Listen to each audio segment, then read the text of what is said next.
Gibaharan sa Davao City LGU ang mga establisyentong dili motuman sa guidelines sa Safe Davao QR code nga posibleng matangtangan og business permit. Samtang Davao City IATF mututok na lang sa pag-swab sa mga F1 contacts. Ani ang report. Gibaharan ni Davao City Councilor Mary Josel Villafuerte, kinsa chairperson sa Committee on Health, ang mga nanag-iya og business establishments nga i-revoke ang permit ugaling masakpang misupak sa ordinansa labot sa mandatory nga implementasyon sa Safe Davao QR code. Kini human dunay report labot sa mga wala gaskan og QR code sa ilahang mga kliyente o customer. Sumala sa konsehal, ginamonitor na ang mga establishment nga giingong gasupak sa ordinansa.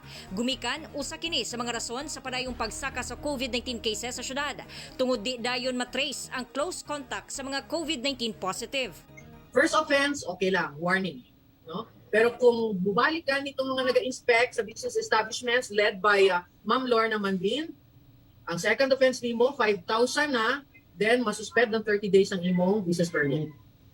Kung pagbalik ni Ma'am Lorna and her team, wala gihapon nagaskan sa imong establishment, then 5,000 plus probable cancellation of your business permit. Samtang tutukan na lang sa COVID-19 Task Force sa Davao City ang pag-swab sa tanang first generation o F1 contacts sa mga COVID-19 positive. Gumikan base sa datos, mas daghan ang nagpositibo sa virus sa naswab nga F1 nga miabot og 50%.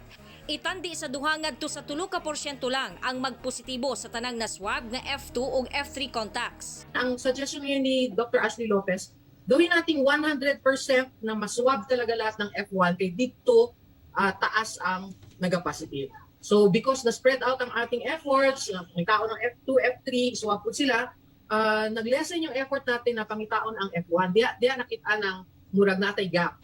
Base manggod sa proposed ordinance ni Councilor Mabel Sunga Acosta, mandatory ang RT-PCR testing sa tanang F1, F2 ug F3 contacts sa mga kumpirmadong kaso sa COVID-19.